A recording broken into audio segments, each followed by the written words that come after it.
Assalamualaikum warahmatullahi wabarakatuh, teman-temanku semuanya yang ada di sini, yang ada di live ini. Terima kasih banyak ya. Terima kasih banyak di malam hari ini sudah bergabung di sini. Seperti biasanya, saya akan menjelaskan tentang apa yang saya paparkan di sini. Ya, saya akan baca dulu ya.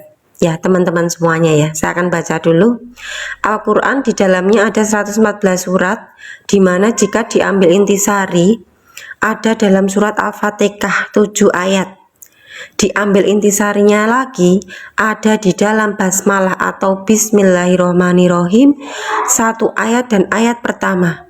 Ya, siapa sejatinya kita sudah ditulis dalam Al-Qur'an, yaitu mereka yang di dalamnya ya atau di dalam batinnya selalu memiliki Ar-Rahman dan Ar-Rahim.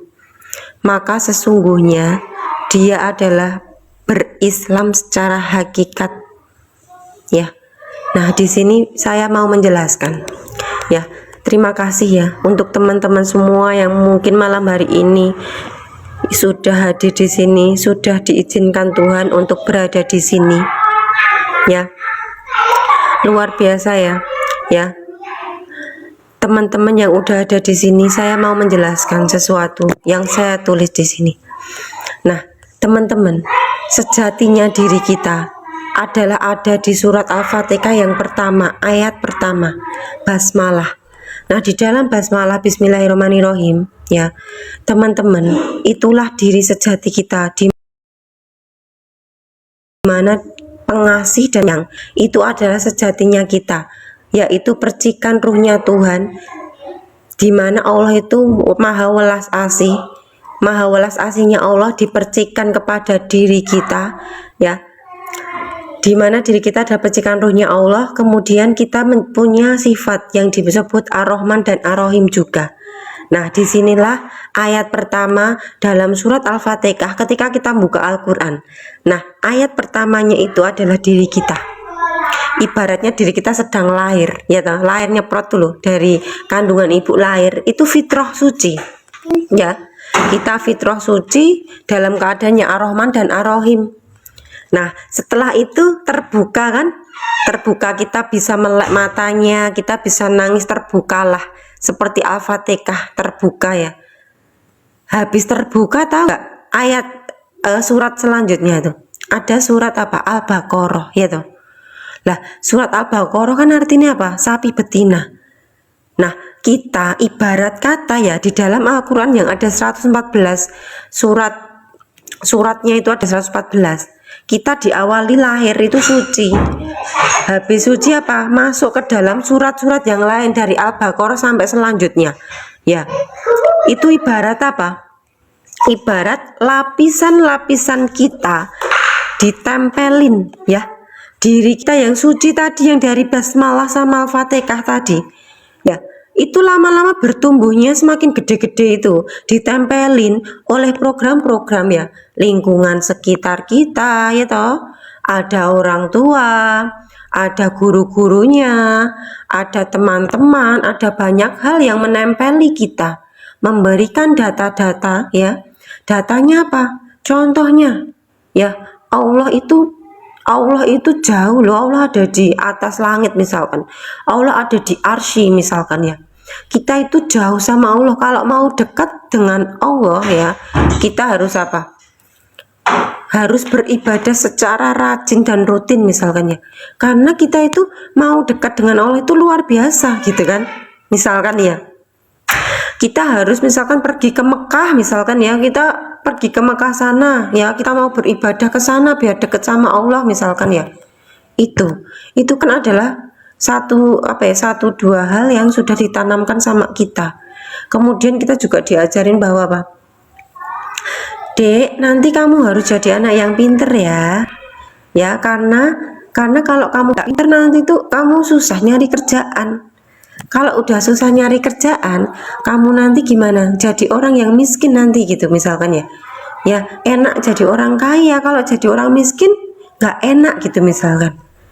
Itu program lagi yang udah ditempel lagi nih. Tempel masuk lagi ke pikiran bawah sadar kita. Iya toh. Habis itu lagi nih dikasih lagi program. Gini. kita kalau ulangan nilainya jelek pasti dimarahi orang tua. Orang tua bilang gini, loh kok nilainya jelek sih gitu toh, kok nilaimu kok jelek, kamu nggak belajar ya? Dimarah-marahin kan anak-anaknya. Kita dapat nilai itu marah-marah tuh orang tua tuh, loh kamu harus pinter gitu ya, nanti kalau kamu nggak pinter nggak dapat kerjaan gimana nasib kamu nantinya gitu ya.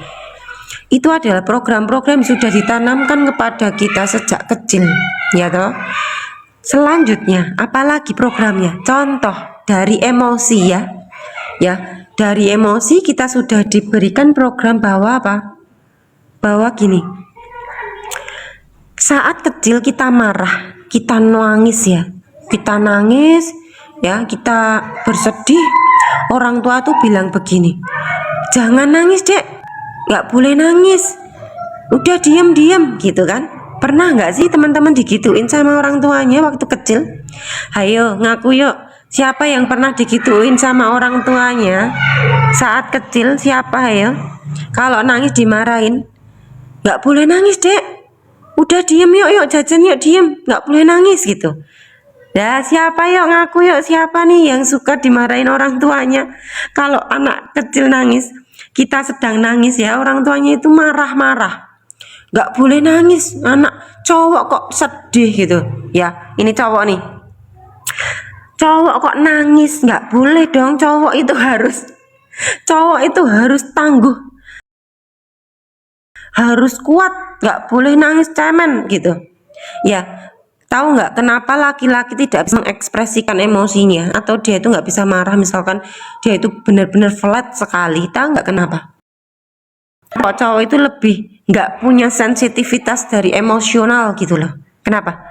Karena anak laki-laki sudah didoktrin dari kecil ya, nggak boleh nangis. Kalau nangis artinya apa? Kalau anak cowok nangis itu cemen, kamu nggak tangguh, kamu nggak jantan kalau kamu tuh nangis. Makanya cowok itu jarang nangis. Cowok itu kayak nggak sensitif banget misalkan ya sama perasaan, karena dia sudah dididik dari kecil untuk tangguh.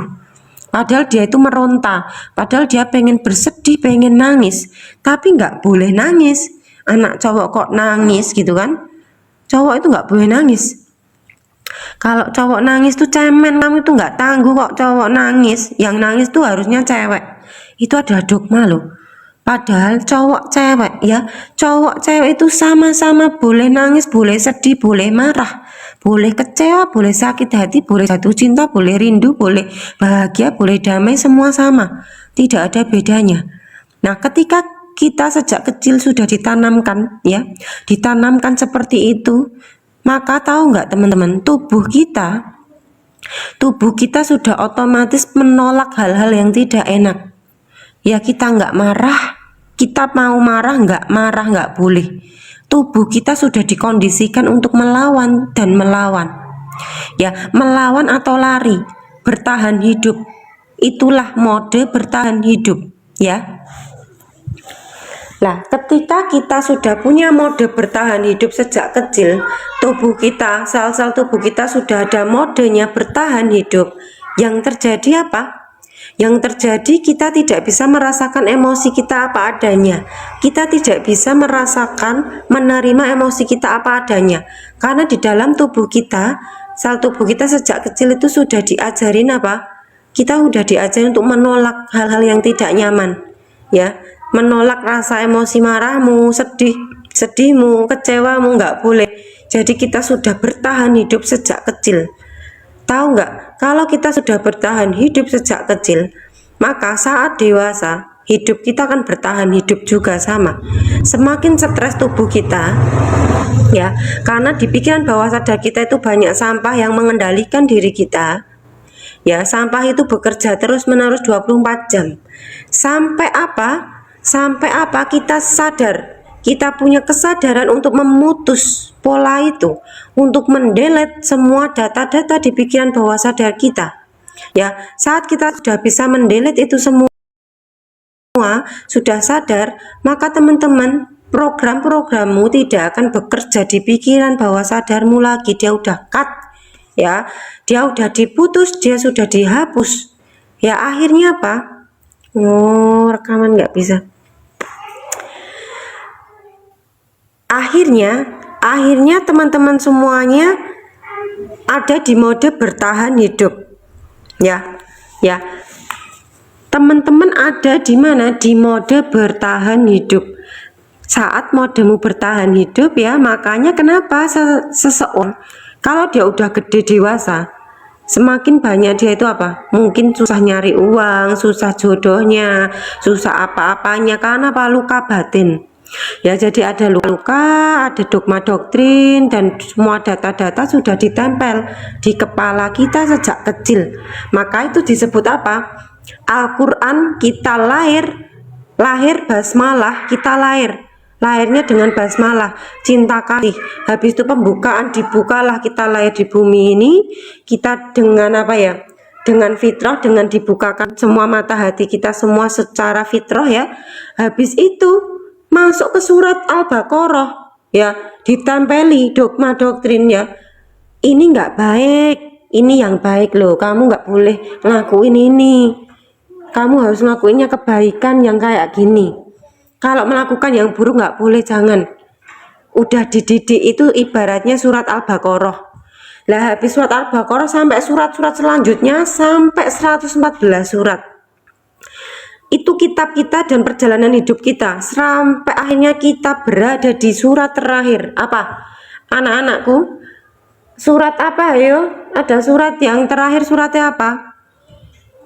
Surat apa di dalam Al-Quran itu? Ada surat apa? Ingat nggak suratnya apa? Boleh di komen di sini. Surat apa? Ya, surat An-Nas. Sampai akhirnya kita perjalanan sampai menjadi surat An-Nas. Itu dahsyat loh itu ya. Jadi sekarang ini ya, kita sedang menjadi orang ya, orang bukan manusia.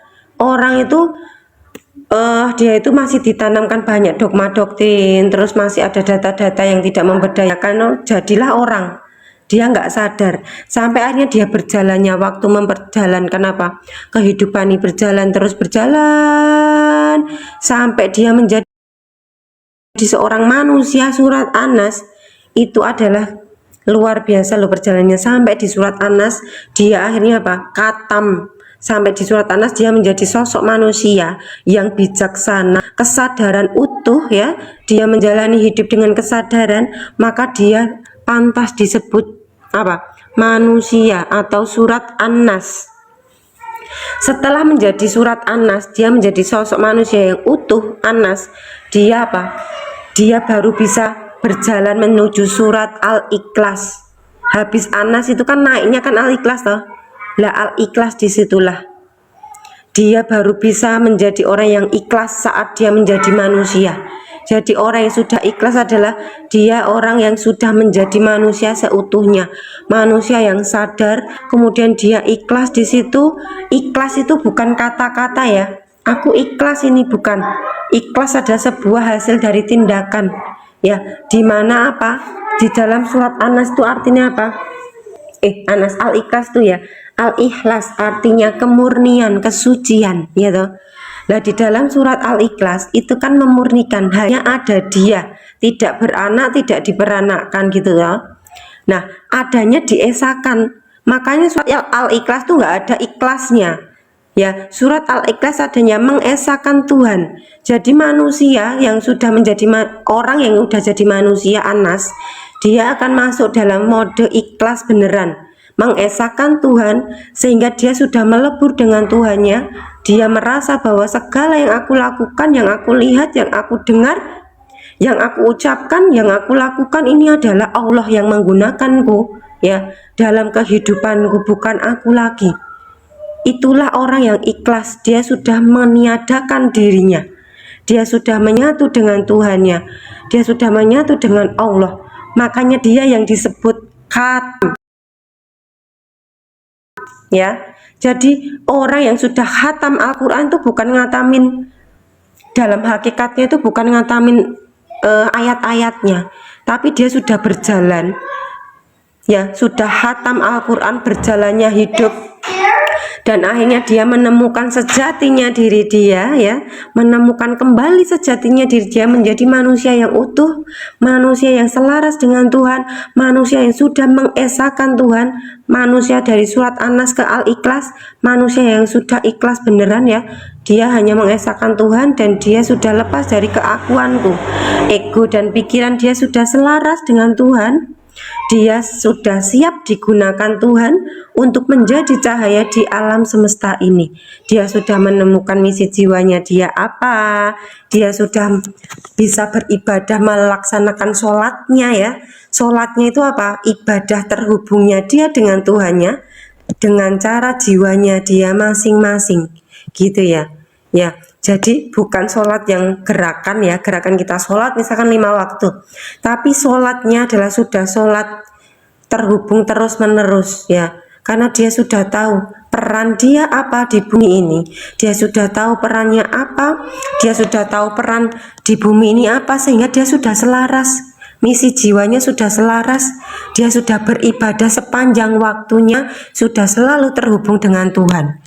Lah inilah makna sholat yang akhirnya, inilah sholat yang sesungguhnya. Makanya kenapa kalau sholat itu kan disuruh bacanya apa, wajibnya Al-Fatihah? Karena memang untuk kita bisa sholat sepanjang waktu kita harus terbuka, harus membuka dulu kitabnya dalam diri kita, sehingga kita tahu, oh sholatku ini ya ternyata. Contohnya sholat saya dengan apa? Dengan saya live, ya, misalkan dengan sepenuh jiwa saya ada di sini. Ini adalah misi jiwaku, ini adalah keunikan diri saya dengan menulis di VT, ya, di VT TikTok. Saya juga upload di YouTube, misalkan saya mendampingi teman-teman yang sedang terluka, ya, anak-anak kecil dalam dirinya teman-teman yang sedang terluka, saya mendampingi mereka, saya ikut rilis ring emosi buat mereka. Disinilah ibadah saya kepada Tuhan saya. Disinilah saya benar-benar melihat wajahnya Tuhan ada di sini. Karena saya panggilan jiwa, ya. Semua misi jiwa itu berasal dari panggilan jiwa. Makanya kalau kita mau menemukan panggilan jiwa kita di mana, kenali diri kita dulu. Bukalah kitabmu dulu, ya. Kenali diri sejatimu dulu sehingga kamu akan tahu di mana letakmu harus beribadah. Ibadahku apa ya? Ketemu, sudah klik gitu kan, akhirnya oh ini oke, aku akan berjalannya waktu, ini adalah ibadahku, aku sepenuh jiwa sepenuh ragaku ada di sini, semua akan tercurahkan. Makanya apa yang kalian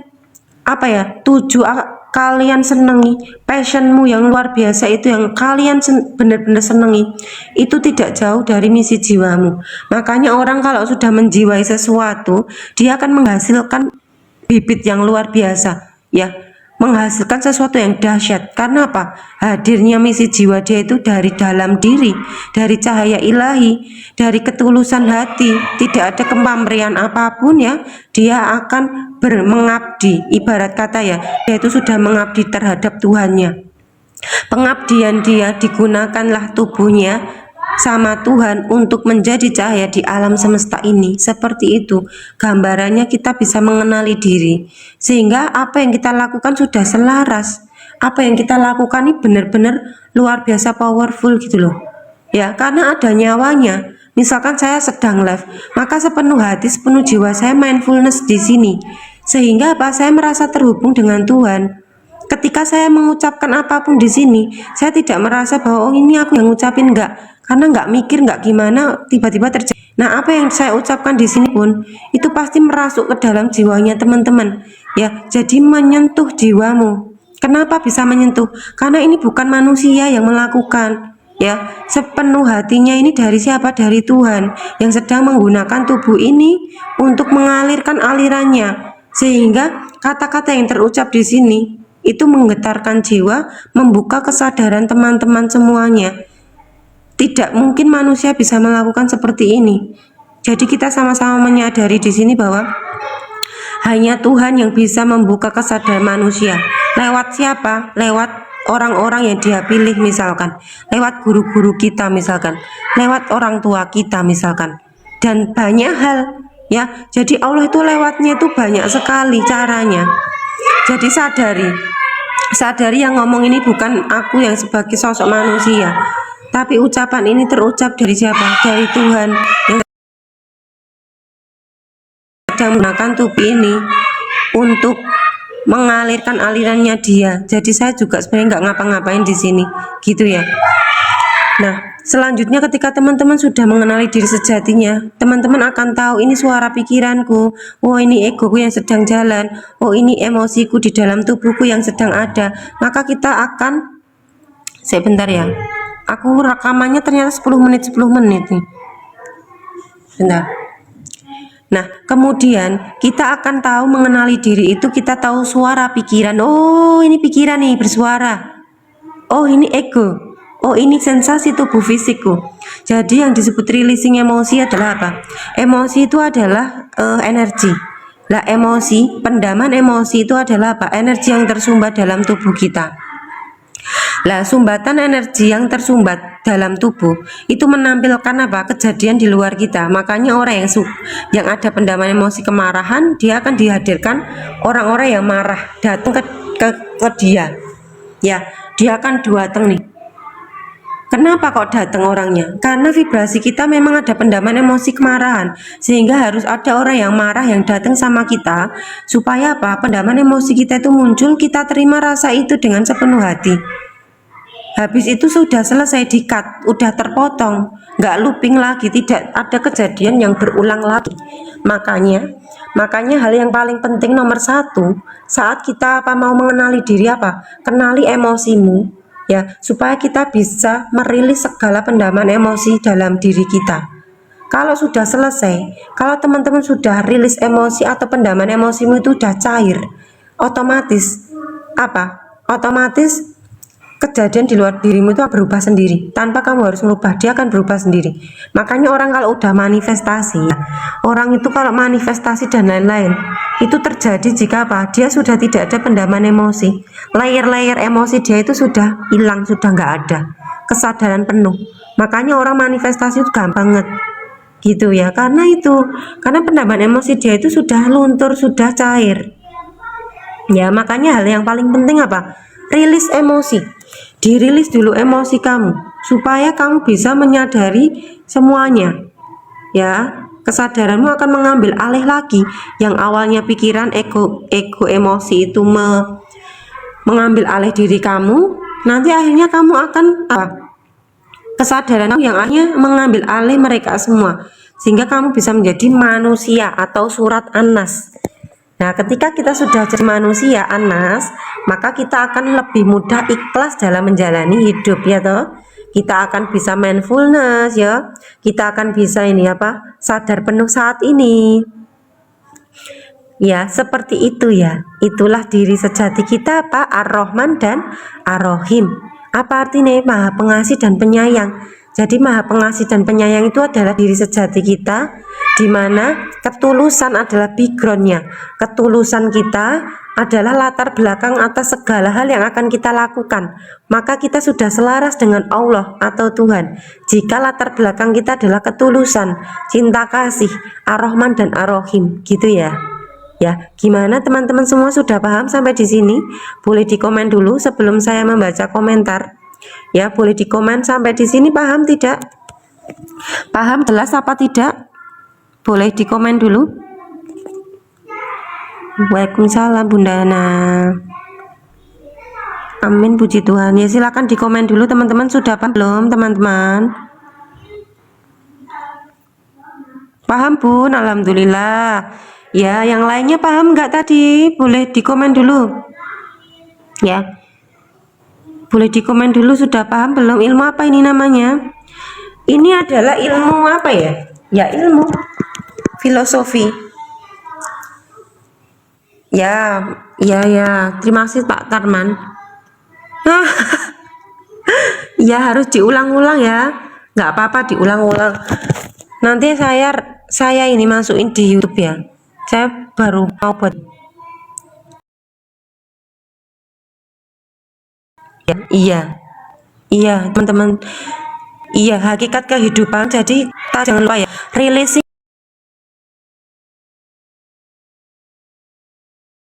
emosi ya, releasing emosi nomor satu penting, lapisan kita dalam luarnya ya, supaya badan kita, emosi tubuh kita itu terurai ya, tubuh emosi kita terurai, otomatis kita lebih mudah untuk masuk ke dalam kesadaran utuh ya, kesadaran utuh kita diri sejati kita bisa muncul lagi. Ngelek nggak, ulang, ngelek nggak, udah nggak, cek dulu dong, ngelek nggak nih, ngelek nggak teman-teman semua? Sudah biasa apa masih ngelek? Sudah biasa apa masih ngelek? Enggak ya wes. Ya enggak, alhamdulillah. Gitu ya. Jadi makan releasing nomor satu. Penting banget releasing nomor satu nih. Aman ya. Itu karena gini, itu kan lapisan terluar dari di tubuh nih. Tahu nggak teman-teman? Emosi kita sudah terpendam itu di mana? Di sel tubuh. Lah di sel tubuh itu harus keluar dulu atau harus cair ya. Emosinya di badan harus cair dulu baru kita bisa merasakan masuk ke dalam. Gitu ya. Ya, gitu cara nih. Karena apa? Emosi kita yang udah terekam di dalam tubuh itu mempengaruhi apa? Overthinking, mempengaruhi pikiran kita, takut ini itu, misalkan mental block, semuanya dari situ ya, dan semua dari data-data, dan itu banyak sekali, ngurainya itu banyak ya. Makanya kenapa teman-teman misalkan mau releasing emosi boleh daftar ikut di privat ya, boleh ikut di privatan saya ya, silahkan yang mau gabung privat aja atau di kelas saya ya. Jadi di situ teman-teman nanti di situ kan ada yang tanya mbak bayarnya berapa, seikhlas kamu, nanti teleponan berdua ya, teleponan berdua. Lah habis itu nanti tak arahin caranya gimana, nanti aku yang ngarahin, teman-teman tinggal ngerasain rasanya itu ya, dengerin arahanku gitu ya. Karena kalau releasing emosi harus berduaan biar so sweet. emang harus berdua ya, berdua gitu loh, maksudnya nggak bisa kayak di live kayak gini misalkan nih aku ngomong, nggak bisa ya, karena aku harus dengar dulu dari teman-teman ceritanya, habis itu aku paham di titik mananya, habis itu kita baru rilis emosi gitu ya, caranya kayak gitu releasing emosi ya. Ada silakan yang mau bertanya, silakan.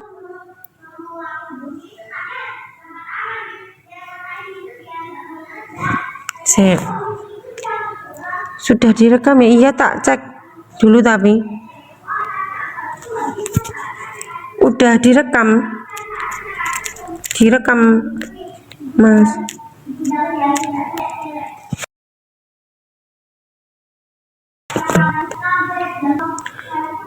Ini loh, tadi itu ada yang rekam. Ini Pak Hadi gimana Pak, lancar nggak Pak? Mantap, iya mantap, ayo. Pak Haryanto tadi apa yang releasing sama saya tuh Pak, aku lupa Pak, bener nggak sih Pak? Yang tadi sakit lambung tadi ya Pak? Pak Haryanto tadi yang sakit lambung tadi ya? Bener nggak Pak? Ya Pak Haryanto, gimana testimoninya Pak tadi habis rilis emosi, gimana Pak? Boleh diketik di kolom komentar Pak, saya sematin Pak. Gini Pak Haryanto aja, Pak Haryanto, gimana Pak? Bentar.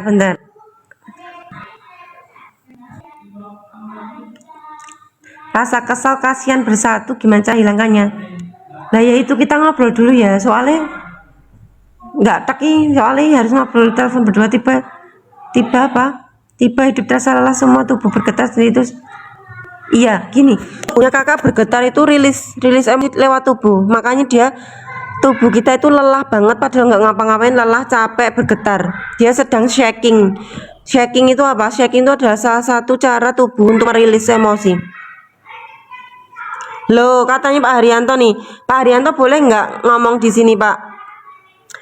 Tak naikin ya Pak ya. Tadi hasil testimoninya Bapak kayak gimana? Tak naikin, Bapak tak undang di live. Boleh ngobrol di sini sama aku tadi gimana habis releasing emosi ya. Pak siapa namanya?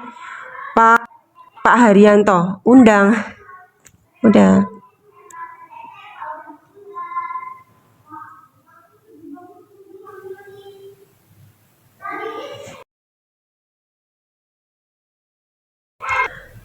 Sudah Pak Haryanto, silakan naik Pak. Naik Pak, sudah saya undang Pak, tinggal di.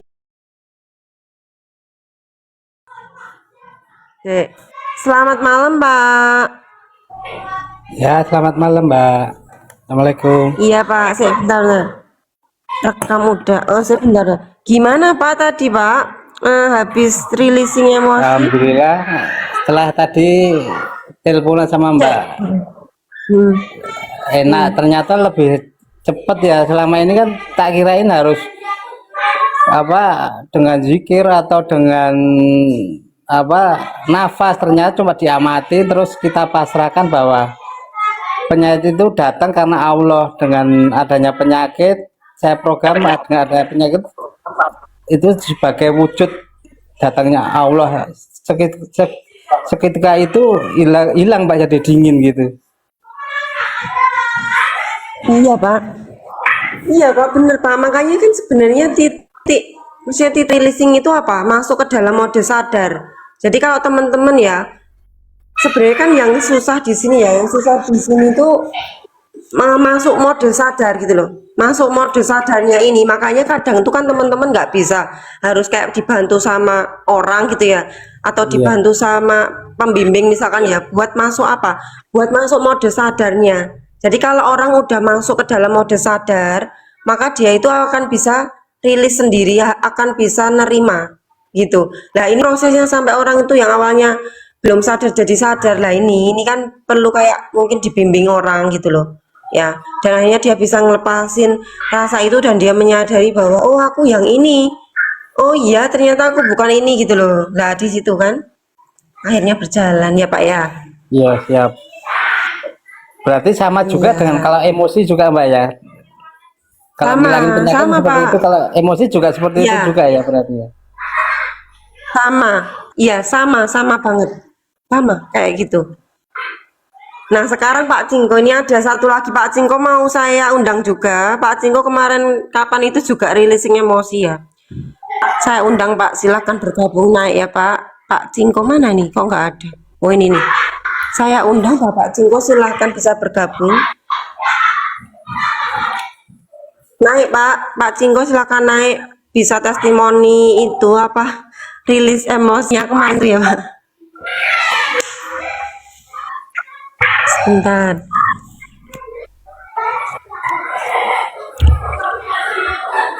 tinggal diklik Pak. Pak Cingko tinggal diklik gabung Pak, sudah saya undang ya Pak, silakan diklik gabung Pak.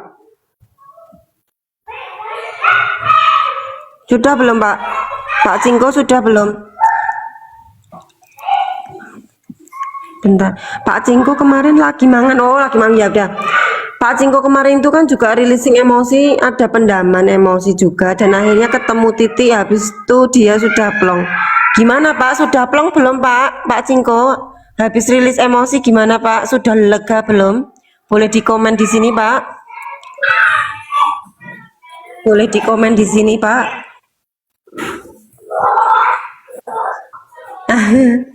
Iya udah lega ya Pak. Pak Haryanto sudah plong ya Pak ya, lumayan Iya, ya Pak. alhamdulillah udah lega Mbak. Iya Pak, seperti itu ya Pak ya, Masya Allah luar biasa. Alhamdulillah loh, Bapak itu baru kenanya asam lambung ya Pak, belum kena anxiety disorder Pak. Kalau kena anxiety disorder, wah itu muter-muter terus Pak, itu Pak luar biasa. Ketakutan sampai sampai ada loh Pak, orang itu kan takut keluar rumah, takut makan kayak gitu loh Pak. Karena itu anxiety disorder, karena mentalnya dia lebih banyak ya, makanya jadilah seperti itu. Makanya kenapa releasing emosi adalah hal yang utama. Setiap hari kita rilis terus, terima segala emosi detik ini juga, apapun yang muncul kita terima semuanya, karena itu adalah langkah pertama gerbang kesadaran ya. Gerbang untuk masuk dalam diri sejati kita adalah menyadari apapun emosi yang sedang kita rasakan sekarang. Tuh rasa fisik di dalam diri atau di luar diri kita benar-benar dirasakan penuh kesadaran, sehingga apa? Sehingga kita akan bisa mengenali diri yang sejati kita yang mana, maka nanti kitabnya diri kita terbuka ya, kitab diri kita itu terbuka perlahan-lahan ya, kitabnya diri kita sudah terbuka perlahan-lahan, habis itu kita akan mengenali siapa diri kita akan tahu arah misi jiwa kita di mana, kita akan bisa beribadah dengan sesuai misi jiwa kita masing-masing, yang akhirnya kita setiap hari mindfulness terus ya, mindfulness terhubung dengan Tuhan terus menerus, makanya disitulah apa, kita sudah menjadi cahayanya Tuhan. Seperti itu teman-teman semuanya. Ada yang mau bertanya nggak kira-kira di sini? Nah, kalau mindfulness Ada yang itu Bentar Pak. Sisi. Kok ora iso? Pak dibuka Pak, mikrofonnya Pak. Aku kepencet Pak. Jenengan buka bisa nggak? Ya udah. Gimana Pak? kalau mindfulness itu menyadari nafas keluar masuk itu ya. Enggak sih Pak, bukan menyadari. Mindfulness itu bukan menyadari keluar masuk nafas ya aslinya ya. Mindfulness itu apa? Kita sadar penuh apa yang kita rasakan saat ini itu udah mindfulness Pak. Misalkan, Gitu. loh, aku takut Rasa ya berarti ternyata ya, itu rasa kita ya. ya. Nanti kalau Bapak menyadarinya nafas itu malah malah nggak natural aslinya.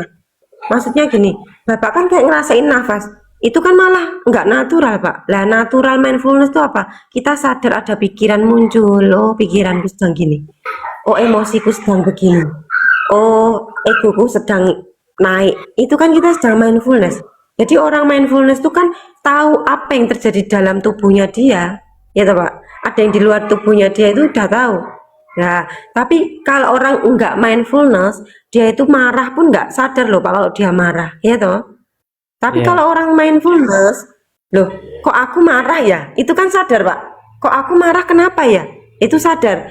Tapi kalau orang marah-marah, ya nggak sadar. Makanya beda orang marah-marah sama marah ya. Yang boleh itu apa? Marah boleh. Tapi kalau marah-marah berarti apa?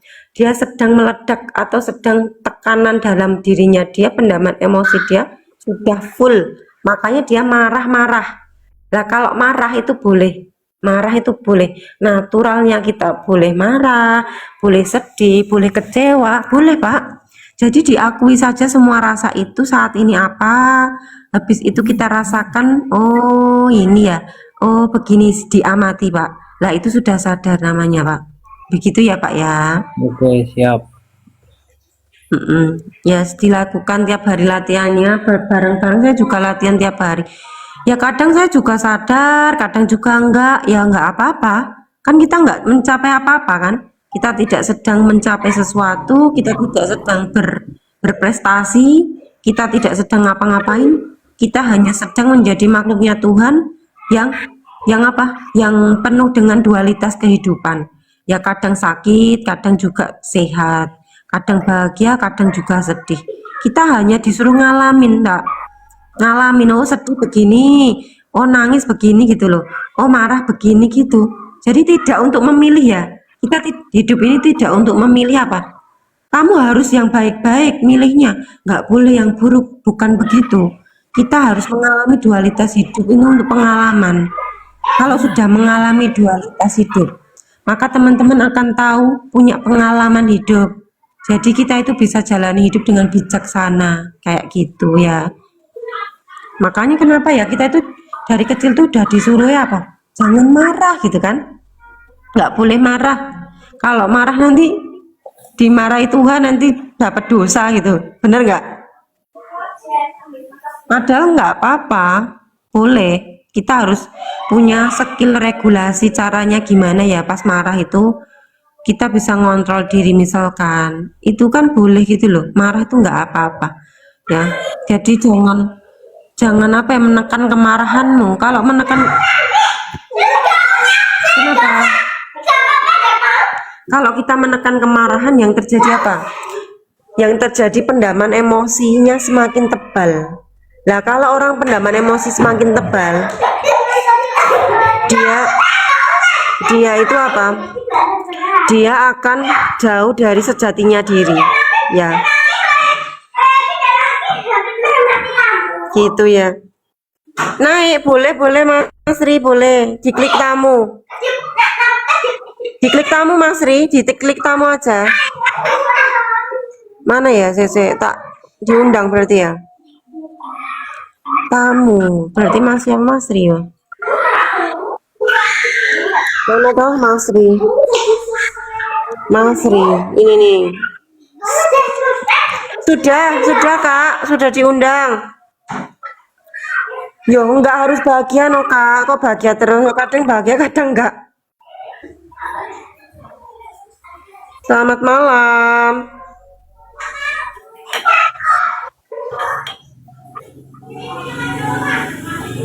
Selamat malam Mas Ri.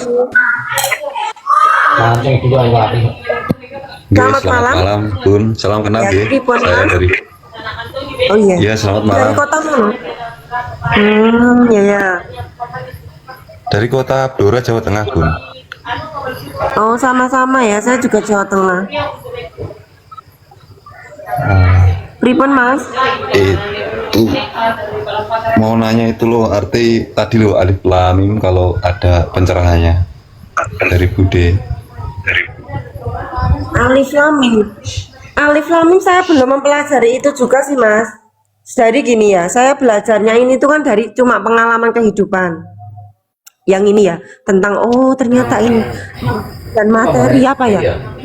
Materi malam hari ini tuh itu juga tiba-tiba saya tahunya tadi pagi pas bangun tidur. Tiba-tiba itu kayak bisa menghubungkan gitu loh. Oh kayak gini ya. Oh ternyata gini ya. Gitu. Jadi nanti mungkin alif lam mim alifnya itu tadi nanti mungkin suatu saat Allah akan memberikan aliran ya Mas ya. Nah, ketika saya dapat aliran pasti saya sampaikan di sini gitu. Ya. Gitu ya Mas ya. Mungkin ada yang lain dari itu pertanyaannya? Iya, Bun. Terima kasih. Ya. Terima kasih loh. Pencerahan Sama-sama. Bude itu termasuk udah Pripun Mas? Anu, ngelek Mas, ngelek. Sinyalnya ngelek.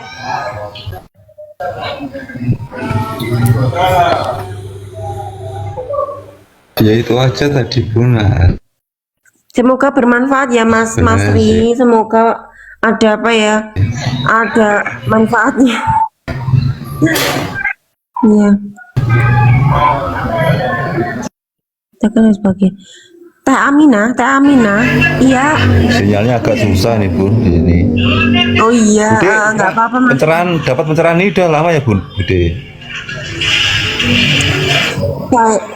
Saya ini apa namanya saya dapatnya kayak gini tuh dari pas pengalaman hidup saya umur 10 tahun. 10 tahun sampai 30 tahun. Jadi kayak 20 tahun itu pembelajaran terus gitu loh. Saya nggak tahu loh, dulu itu nggak tahu itu namanya misalnya kesadaran nggak tahu. Tak izin terus ya, Bude. Terima Ya. kasih. Kayak gitu. Ya. Saya Tata Amina. Tak jelasin dah, bentar dah. Teteh Aminah bertanya deh, nggak berkata. Katanya kita suruh bahagia terus yo. Iya kan teh, suruh bahagia mana toh? Enggak teh, kita itu kalau bahagia terus mode badan kita apa teh? Bertahan hidup teh. Lah yang bener apa? Menerima dualitas hidup, kadang bahagia, kadang sedih teh.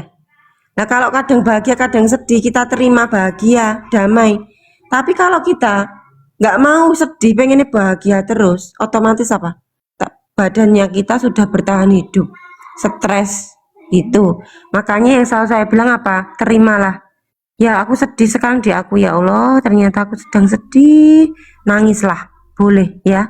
Seperti itu, jujur sama diri sendiri. Gitu ya. Ada yang tanya lagi? Ada yang bertanya lagi? Silakan.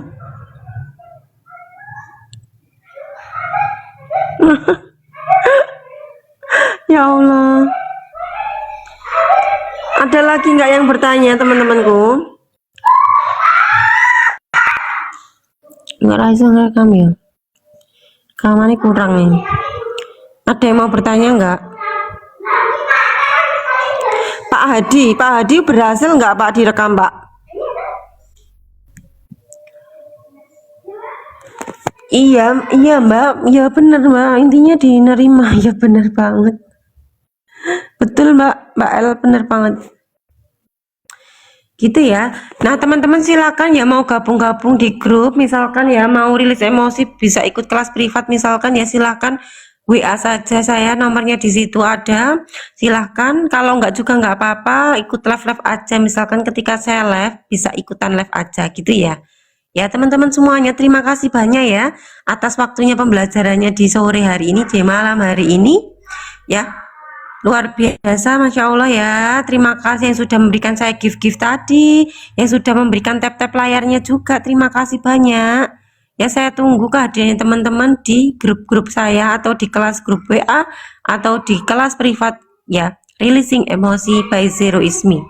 Semoga kehadiran diri saya, semoga kehadiran ini, live ini diri saya juga memberikan manfaat buat teman-teman ya. Sebagai teman seperjalananmu, bagi jiwa-jiwa yang rindu untuk pulang ke rumahnya, saya insya Allah menjadi temanmu untuk bisa kembali pulang ya ke rumah Allah gitu ya, yang ada dalam batinmu terdalam.